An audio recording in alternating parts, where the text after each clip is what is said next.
Councilmember Ingram, you get to start us off. Happy Wednesday, everyone. I am Councilwoman Shaquila Ingram. I currently serve you on the Fayetteville City Council.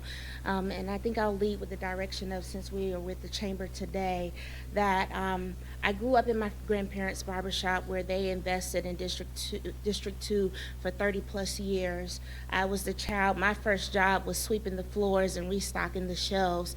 And in that essence of working, growing up in a barbershop, I learned community. I learned showing up for others, and I learned how to be a small business and operate small business. I'm born and raised in District 2. My grandmother settled in Haymont Hill. My father settled in Massey Hill, which is where I also live.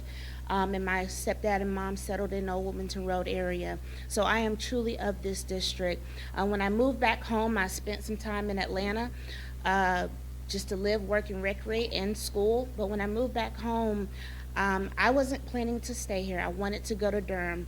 And I said, I want to stay here and make Fayetteville a place for people my age would want to come back and be a part of change and leadership. Thank you. Thank you. Good morning, everyone. How y'all doing? Good morning. So my name is Malik Davis, and of course, you guys know I'm the district candidate for District 2. My campaign is all about bridging the gap between politics and people, giving the people's voice a seat at the table and into the rooms that can change their everyday life. I'm a Cape Fear High School graduate, born and raised on the east side of Fayetteville. Graduated from high school, went immediately to the workforce. Started working in the medical field. I'm so glad that was not my outcome, because that's not my lot in life. Left the medical field, went straight into the Cumberland County Court. Went into the educational field. Worked there for a few years. Transitioned from there, went into the Cumberland County Courthouse under the leadership of Lisa Scales, who is the clerk of court. Left her office, went immediately to the district court judge's office under the leadership of Tony King. During my time of working, I volunteered on boards and commissions for the City of Fayetteville, the Millennial Advisory Commission, now known as Fayetteville Next Advisory Commission. During my time, I served as a chair, and we began to change the name to Fayetteville Next to better fit the next generation. Thank you, Mr. Davis. Thank you. Sorry. We'll now have our first question to Ms. Ingram. Ms. Ingram, many large new-scale development projects have stalled or been abandoned due to the increased building code regulations and bureaucracy in the city code or ordinance. The most notable project recently was the Fair Cost Code project near the mall area. How would you propose to address concerns in the code while balancing the need of regulations? Thank you. So I will say code that kind of leans into our state. However, the mayor, when I came on council, before I came on council, I would attend regularly our UDO committee meetings. And I sat back and I watched, and I remember a friend calling me saying, Ms. Ingram, there's a concern. It's very developer heavy friendly for this city. And then when I got on council, I remember saying to the mayor, I think we need to bring your committee back. So I know for a fact that the committee is coming back. I do work with a lot of developers that have our residents' interests at best. So I think what I can do is continue to work to address those concerns. I cannot say that I fully have seen that level of abandonment in projects in District 2.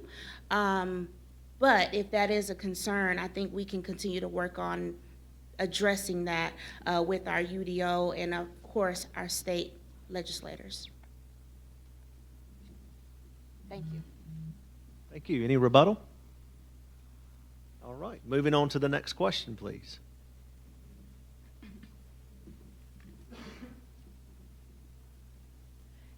In 2022, Fayetteville saw a 60% increase over 2021 in the homeless population. According to Chris Cawley, the Director of Economic and Community Development for the city, the point-in-time count identified 475 residents without permanent shelter in Cumberland County. The city just spent $7.1 million on the Day Resource Center, and other resources are allocated. Do you believe that money could be better spent If so, how would you spend it? So we can never put amount of money on someone's life. In order to make sure that we are protecting those that are in our community, the homeless community are very important. They're human beings just like us. So any amount of money that we need to spend to make sure that they have a safe place to stay is money well spent. As a representative, as District 2 representative, you have to understand that you hold majority of the homeless population, and it is my #1 goal to make sure that we can address the homeless population and make sure that we find ways to make sure that they have places to stay. We also need to continue to work with the county to address the homeless population. Any rebuttal?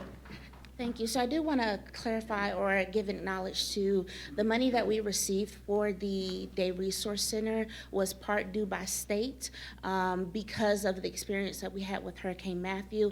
In addition to, we used our ARPA dollars to fund that. We listened to the residents, and the residents said, we want homeless support, we want housing support, and we want small business support. And so we took the ARPA dollars and we used that for the homelessness.